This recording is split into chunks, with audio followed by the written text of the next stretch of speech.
আর বড় বাড়ি আর বাজার করতেই যাবো না, খালি তিস্তে বাঁচাও তিস্তে বাঁচাও। তিস্তে কি মরে গেছে যে তিস্তে বাঁচাবো?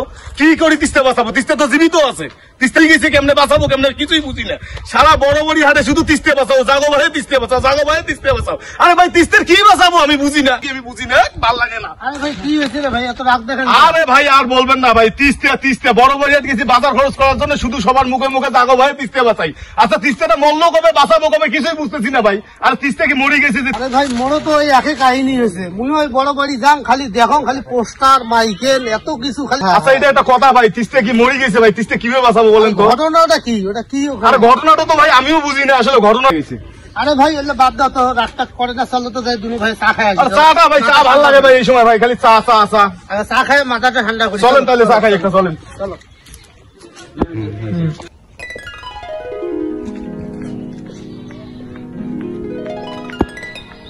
ভাই চা খায় মাথাটা ঠান্ডা করি, তোমার কথা শুনে এসো। দোকান চলেন চাটাই খাই, মাথাটা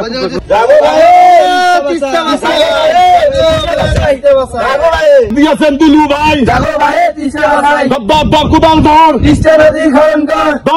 কোদাল ধর। দেখেন যেখানে যাই সেখানে কোনো শান্তি নেই, চা খাইতে যাইতেছি এখন শিখানো এরা। চল তো দেখি ওদেরকে জিজ্ঞেস করি তিস্তে কি মরছে আর কিভাবে বাঁচাবো। চলতো তোমরা বলে যে দেখো না কবাল আছেন তিস্তে বাঁচাই, জাগো ভাই তিস্তে বাঁচাই। আচ্ছা তিস্তের কি হয়েছে, তিস্তের কেমনে বাঁচাইবেন আমাকে একটু বুঝি কিন্তু, আমি বুঝি না।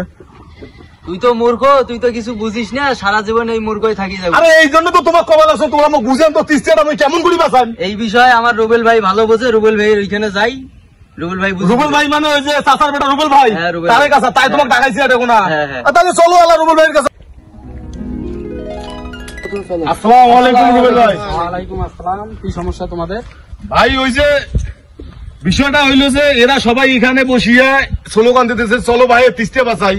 আমি বড় বাড়ি গেছি বাজার করার জন্য, ওখানেও যা দেখি সবাই তিস্তে বাঁচাই তিস্তে বাঁচাই। আসলে ভাই তিস্তেটা বাঁচাবো কেমনে ভাই? তিস্তে তো আসলে মানুষ না ভাই যে তিস্তে বাঁচাবো। আচ্ছা এই জিনিসটা বুঝতে হলে তোমাদের সুন্দর করে বসতে হবে। জি ভাই এটা সমাধান চাচ্ছি ভাই, আমরা সমাধানের জন্য এখানে আছি ভাই। সুন্দর করে তোমাদেরকে বুঝাবো সবকিছু। জি ভাই আচ্ছা ঠিক আছে ভাই, তাহলে আপনি আমাদেরকে সমাধান দেন। সুন্দর করে এখানে বসো। আচ্ছা তোমাদের এই ব্যাপারটা যদি বুঝতে হয়, ভালোভাবে বুঝতে হয়, তাহলে এই স্যার যে হ্যান্ডবিলটা তৈরি করছে এই হ্যান্ডবিলটা সম্বন্ধে বুঝতে হবে। এই হ্যান্ডবিলটা পড়ে যদি আমি তোমাদেরকে বুঝাই তাহলে সব ডাউট ক্লিয়ার হবে, ঠিক আছে? আমরা এটা এমন একটা লোক নাই যে এই হ্যান্ডবিলটা পড়তে পারবো ভাই, আপনি নিজে পড়িয়ে আমাদেরকে শোনান, আমরা শুনি আর আমাদেরকে সুন্দর করে বুঝিয়ে দেন জিনিসটা তিস্তে আমরা কেমন করে বাঁচাবো। পড়ি আমাকে শোনান, শুনি শুনি। হ্যাঁ হ্যাঁ হ্যাঁ ঠিক বলতেছি, আমিও বসতেছি। হ্যাঁ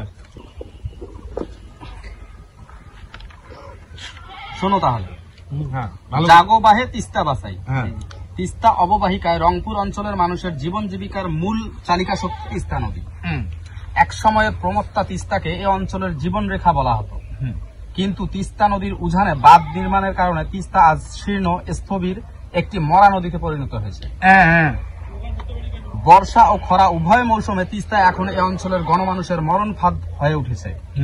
বর্ষাকালে বাঁধ থেকে বিনা নোটিশে পানি ছাড়ায় তিস্তার দুকুল প্লাবিত হয়ে মানুষের ঘর বাড়ি আবাদি ফসল মুহূর্তে নিচ্ছিন্ন করে দিচ্ছে, জনজীবন বিপন্ন করে তুলতেছে। আবার খরা মৌসুমে তিস্তার পানি প্রবাহ শূন্যের কোঠায় নেমে আসে, ফলে নদীর দুপারে মাইলের পর মাইল এলাকা মরুভূমি পরিণত হয়ে চাষাবাদের অযোগ্য হয়ে পড়ে। তিস্তা একটি আন্তর্জাতিক নদী, কিন্তু এই তিস্তা অববাহিকার মানুষ দীর্ঘদিন পানির ন্যায্য হিস্সা থেকে বঞ্চিত। তিস্তা মেগা পরিকল্পনা বাস্তবায়নে চলছে রাজনৈতিক স্থবিরতা, তাই পানির ন্যায্য হিস্সা ও তিস্তা মেগা পরিকল্পনা বাস্তবায়ন করে মানুষের দুর্বিষহ বিপন্ন অবস্থা থেকে মুক্তি পাওয়ার পক্ষে আগামী 17-18 ফেব্রুয়ারি 2025 48 ঘন্টা তিস্তার পারে অবস্থান কর্মসূচি ঘোষণা করেছেন আমাদের উত্তর জনপদের প্রাণপ্রিয় নেতা দুলু ভাই এর প্রধান সমন্বয়ক। ভাই পড়া তো হইলো, কিন্তু আসলে সবার মাথা তো ঢুকলো না, একটু ভালো করে খোলসা করে আমাদেরকে বুঝিয়ে দেন তো ভাই। আচ্ছা ঠিক আছে আমি বুঝিয়ে দিচ্ছি। মূলত কথা হচ্ছে ইন্ডিয়া যে ফারাক্কা বাঁধ বেরিবাদটা যে দিয়েছে, এই বাঁধের কারণে তিস্তা নদী, আমরা আগে যখন আমাদের দাদু দাদির কাছ থেকে শুনেছিলাম যে আমাদের দাদু দাদিরা বলছিল যে এই তিস্তা নদী এত সুন্দর ছিল, অল টাইম পানি যাতায়াতের কারণে এখানে অনেক বিদেশি যাওয়া আসার কারণে রংপুর অঞ্চল ছিল সমৃদ্ধশালী, ঠিক আছে? কিন্তু এই বাঁধটা দেওয়ার পর এই তিস্তা অঞ্চলে আর কোনো ভালো জাহাজ, ভালো কোনো বিদেশি কোনো পণ্য আসা যাওয়ার সহজ কোনো মাধ্যম নেই, মানে অক্ষত সবগুলো বন্ধ হয়ে গেছে, সবগুলাই বন্ধ হয়ে গেছে। হ্যাঁ, যার হ্যাঁ। কারণে আমাদের উত্তরবঙ্গে হ্যাঁ। ভালো কোনো কিছু আসতেছে না, কোনো কলকারখানা হইতেছে না, কোনো কিছুই হইতেছে না। হ্যাঁ।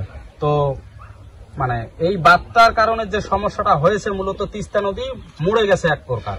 যেমন আমি বললাম যে বন্যার সময় এত বেশি পানি আসে যে আমাদের ঘর বাড়ি একটাও ঠিক থাকে না, সব নষ্ট হয়ে যায়, ভেঙে চুরে একাকার হয়ে যায় চর এলাকা।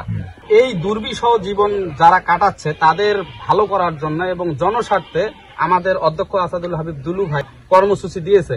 এইটা আমরা 48 ঘন্টার জন্য আগামী 17-18 তারিখ তিস্তা পারে উপস্থিত হব, সবাই মিলে একসঙ্গে কাঁধে কাঁধ মিলিয়ে আন্দোলনে এবং আন্দোলন সাফল্যমণ্ডিত করে বাড়ি ফিরবো, এইটাই হচ্ছে আমাদের কথা। করতালি করতালি করতালি।